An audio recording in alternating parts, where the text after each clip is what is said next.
Assalamualaikum semua. Kisah yang aku akan ceritakan ni berlaku di kampung kami yang terletak di salah sebuah negeri di Malaysia ni. Sudah 41 tahun aku tinggalkan kampung tu. Kira-kira masa tu umur aku 26 tahun, sekitar tahun 1980.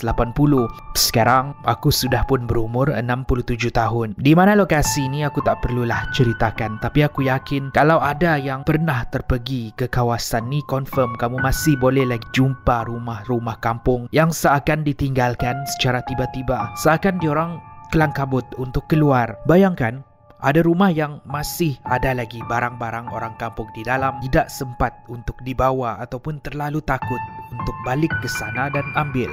Walaupun telah ditinggalkan, kampung tu tidaklah kosong sepenuhnya, sebab ada sebuah keluarga yang masih tinggal di sana sehingga hari ini. Keluarga yang memainkan peranan.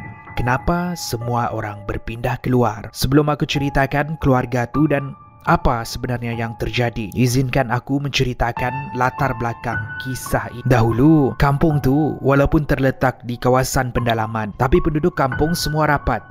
Kalau makan tak cukup dikongsi. Kalau ada yang sakit, ramai-ramai kumpul duit hantar pergi hospital di bandar. Kalau ada yang berjaya sambung belajar, ramai-ramai tolong kumpul yuran hantar ke sekolah. Sekali dengar macam sebuah keluarga bahagia yang besar. Tapi itu semuanya akan berubah bila berlaku satu insiden ganjil melibatkan satu pasangan. Di hujung kampung tinggal satu pasangan yang baru berkahwin. Nama pasangan ni Zarif dan Tima. Pasangan ni kahwin masa diorang muda lagi. Biasalah orang dulu-dulu kahwin tak tunggu-tunggu macam budak-budak sekarang. Dulu umur 16-17 dah kahwin. Tapi malang bagi dua pasangan ini, walaupun sudah 9 tahun berkahwin, masih lagi tidak dikurniakan anak. Masa tu umur diorang sudah masuk 27 dan 26 tahun. Sekarang ni, ya, memang normal tak ada anak umur 26 tahun, tapi dulu tidak. Zarif dan Tima semakin hari semakin terdesak dan tertekan untuk mendapatkan anak. Orang kampung mula bercakap, sebelum ni tak ada lagi sejarah penduduk kampung tidak dikurniakan anak. Sehinggalah ada satu ketika tu Zarif hilang dari kampung. Hari dia hilang, katanya kepada Timah mahu mencari kayu api di hutan. Timah pun iakan sahaja sebab itu memang rutin harian si Zarif. Tapi malang 1000 kali malang bila Zarif tidak pulang-pulang ke rumah. Timah dan orang kampung mulai risau. Kini ditinggalkan berseorangan di rumah dari hari ke minggu, dari minggu ke bulan. Timah semakin sedih dan sedih. Sudahlah tinggal berseorangan, tidak mempunyai anak. Sekarang suami dia pula hilang entah ke mana. Orang kampung usaha cari Zarif ke sana sini. Takut-takut je Zarif ni jatuh gaung kah, dibaham harimau kah, jatuh dari pokok, dihanyutkan sungai kah. Tapi turun naik bukit, sungai habis diradu, tapi Zarif masih lagi tidak ditemui. Sehinggalah orang kampung berputus asa untuk mencari Zarif. Orang kampung mula buat cerita yang kononnya Zarif dah lari dari kampung meninggalkan Timah.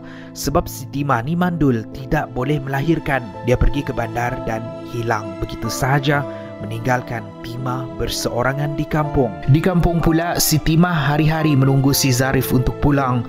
Kabar angin yang dia dengar dari orang kampung dia telan sendiri. Setiap hari dia akan duduk di tangga rumah sambil menangis mendayu-dayu dengan harapan kelibat Zarif akan muncul kembali ke rumah.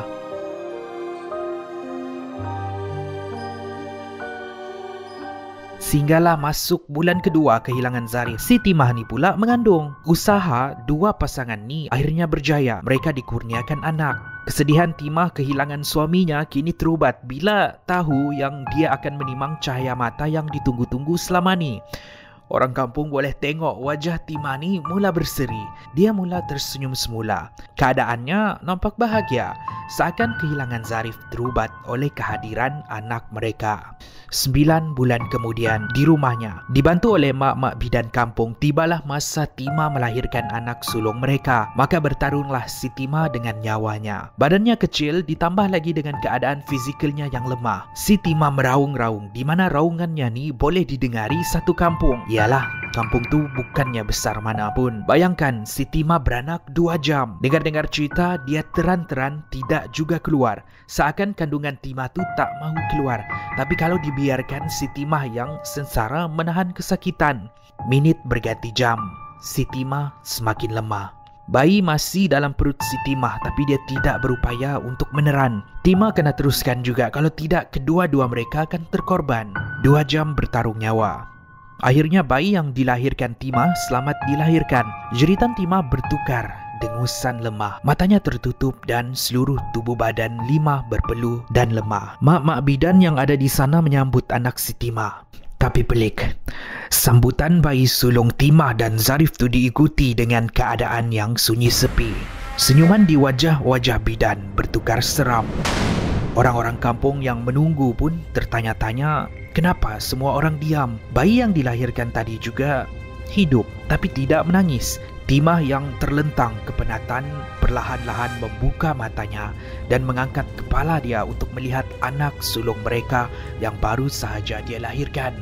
Melihat sahaja anak dia tadi, dia segera bangun dan merampas bayi tersebut dari mak bidan dan menjerit, "Keluar! Keluar! Keluar kamu semua!"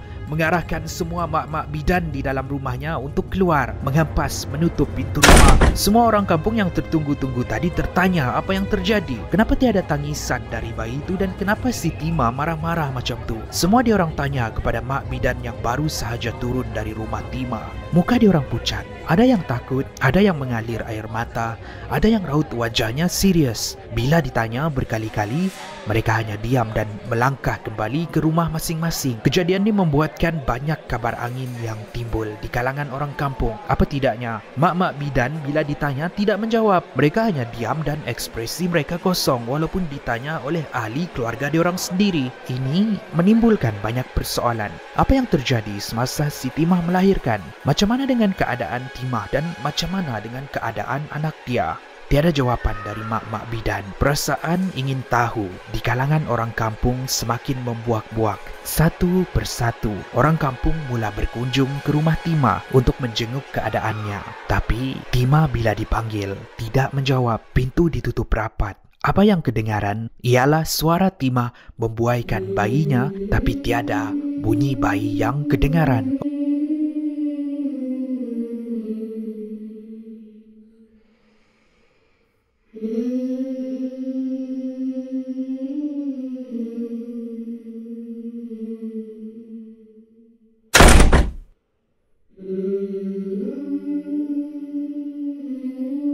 Orang kampung mulai risau.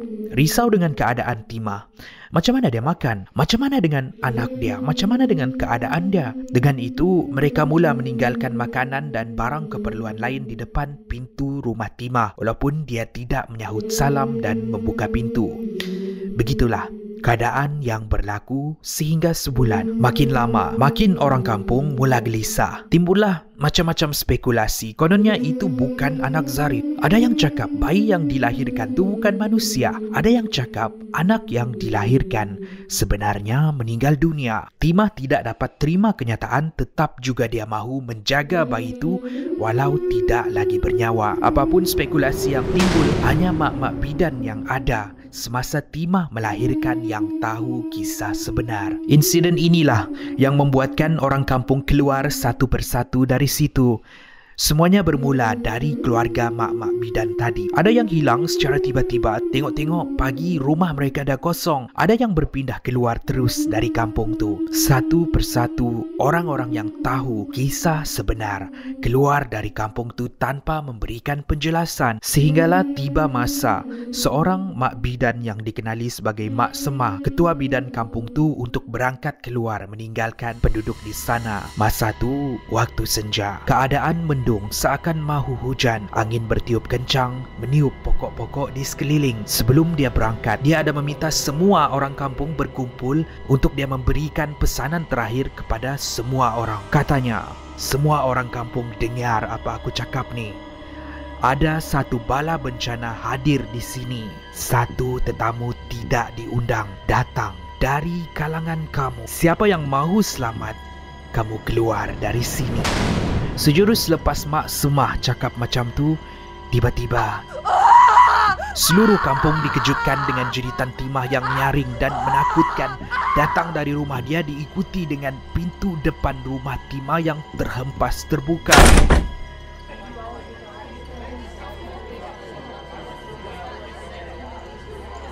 Orang kampung yang sedang berkumpul masa itu langsung menoleh ke arah rumah Timah yang jelas kelihatan dari tempat mereka berkumpul.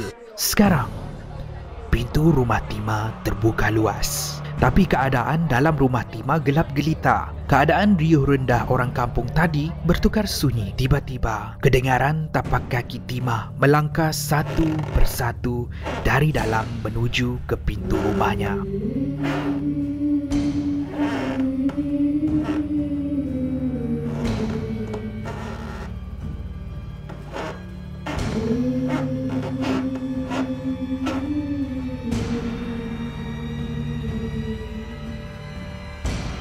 Bunyi papan rumah Timah menambahkan debaran penduduk kampung. Persoalan yang ada di kalangan mereka selama ini mungkin akan terjawab bila Timah menunjukkan dirinya. Satu persatu langkah Timah semakin dekat menuju ke depan pintu, sehinggalah susuk tubuh Timah kelihatan di sebalik kegemerlapan. Bila dia berada di depan pintu rumah, semua orang kampung di situ terkejut. Timah dalam keadaan comot. Dia masih memakai baju yang dia pakai semasa melahirkan bayi dia dulu. Raut wajah Timah sangat menyeramkan. Matanya layu tapi bola matanya merah, macam tidak cukup tidur. Mukanya pucat, rambutnya kusut masai. Di kendongannya pula ialah bayi si Timah yang selama ini menjadi tanda tanya untuk penduduk kampung. Tapi waktu ni masih lagi tidak kelihatan dengan jelas sebab ia ditutup dengan kain. Timah melangkah menuju ke tangga rumahnya dan turun. Dia kemudian perlahan-lahan menuju ke arah orang kampung yang berkumpul tadi.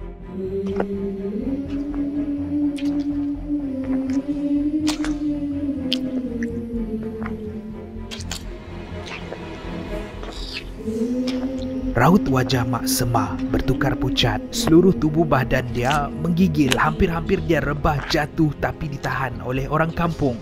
Orang kampung yang lain pula tertanya-tanya apa yang terjadi. Semakin dekat si Timah dengan orang kampung, semakin orang kampung boleh melihat bayi yang digendong. Itu nampak seperti seorang manusia tapi kulitnya hitam. Hitam sangat, macam hitam arang. Matanya merah dan tersembul keluar. Kepalanya besar, kaki dan tangannya pula kecil. Kuku tangan dan kakinya pula tajam. Apa yang paling pelik dan menyeramkan, ada dua tanduk kecil di kepala bayi itu seakan tanduk seekor kambing. Semua orang kampung terkejut. Langkah Timah terhenti sebelum dia sampai melangkah mendekati orang-orang kampung. Pada masa yang sama juga, hujan lebat turun membasahi bumi. Petir menyambar-nyambar. Tiba-tiba Timah bersuara, "Ini anak aku, ini anak Zarif. Kami di sini untuk tinggal. Kampung ni rumah kami." Sambil dia membuka kain menutupi seluruh wajah bayinya tadi. Sekarang semua orang kampung melihat dengan lebih jelas. Pada masa yang sama juga Mak Timah menjerit, "Itu syaitan. Itu bukan manusia. Itulah bala di kampung kita. Kita kena bunuh. Tangkap syaitan tu, kita buang." Orang kampung yang takut tadi kemudian menyerbu Timah dengan anaknya. Dirampas bayi si Timah. Timah pula ditahan dengan keadaannya yang meronta-ronta. Anak sulungnya dirampas. Penduduk kampung yang diketuai oleh Mak Semah tadi masuk ke dalam hutan menuju ke sungai berdekatan untuk membuang bayi si Timah ni di sungai. "Ini anak syaitan, kita bunuh," jerit Mak Timah sambil diikuti dengan laungan orang-orang kampung yang lain. Sementara tu Timah ditahan oleh orang kampung. Tragis bila niat Timah keluar dari rumah untuk mendapat restu orang kampung menerima mereka, tapi dia disambut pula dengan penganiayaan daripada orang kampung. Dari senja bertukar malam. Timah masih meraung-raung tapi semakin lemah dan lemah. Kaki dan tangan Timah diikat, mulutnya ditutup dengan kain. Sekitar pukul 9 malam, rombongan Mak Semah yang masuk ke dalam hutan untuk membuang bayi si Timah tadi masih tidak kelihatan. Mereka tidak pulang-pulang. Tiba-tiba, dari sebalik kegelapan,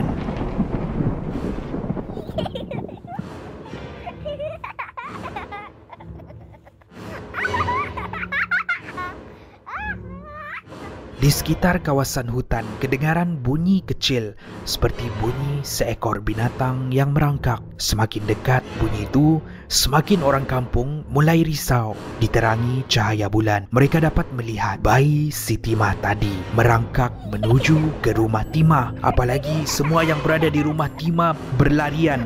Keadaan bayi itu berlumuran darah, perlahan-lahan naik ke atas rumah mana tempat Timah diikat tadi. Masuk sahaja dia ke dalam rumah tu, pintu tu seperti ditiup oleh angin yang kencang, terhempas tertutup dengan sangat kuat.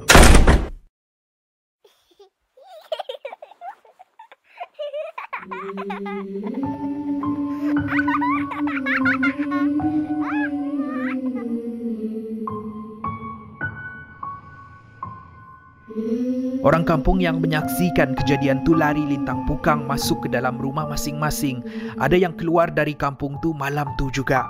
Ada yang tidak mampu untuk keluar, terpaksa tinggal di sana untuk seketika. Tapi malang bagi mereka. Satu persatu mereka hilang dengan misteri tanpa jejak. Seperti juga nasib yang menimpa Mak Semah dan rombongan orang kampung yang cuba membunuh bayi si Timah tadi. Setiap malam pula akan kedengaran jeritan si Timah. Padan muka kamu semua. Diikuti dengan gelak tawa menyeramkan. Ini bukan sahaja boleh didengari dari rumah dia, tetapi juga boleh didengari di sekeliling kampung. Tapak kaki Timah ke sana sini, kedengaran mengelilingi rumah-rumah orang di sana sambil menggendong anaknya, khususnya pada waktu malam. Orang kampung kata benda tu ada kaitan dengan kehilangan Zarif. Menurut mereka, Zarif sebenarnya ada buat perjanjian dengan syaitan untuk memberikan mereka anak. Tapi syaratnya, Zarif kena jual roh dia dengan syaitan dan dia kena hilangkan diri. Kalau dia muncul semula, si Timah akan meninggal dunia. Itulah sebab si Zarif hilang secara tiba-tiba dan si Timah pula tiba-tiba mengandung hasil perjanjian Zarif dengan syaitan. Satu persatu orang kampung keluar dari kampung tu meninggalkan Timah dan juga anaknya di situ. Kabar angin menceritakan yang mereka berdua masih lagi ada di sana dan anak Timah sudah pun besar. Malang 1000 kali malang, sayang 1000 kali sayang. Bila pengorbanan si Zarif kononnya untuk membahagiakan Timah bertukar tragis. Entah apa nasib si Timah di kampung tu sekarang. Mungkin juga sudah meninggal dunia ataupun mungkin masih menunggu si Zarif pulang. Dan untuk aku pula, aku tidak lagi boleh balik ke kampung tu. Sebab kalau aku melanggar perjanjian, si Timah akan meninggal dunia. Nama aku Zarif. Ini adalah kisah tentang isteri kesayangan aku, Timah, yang masih lagi hidup di sana. Maafkan abang, Timah.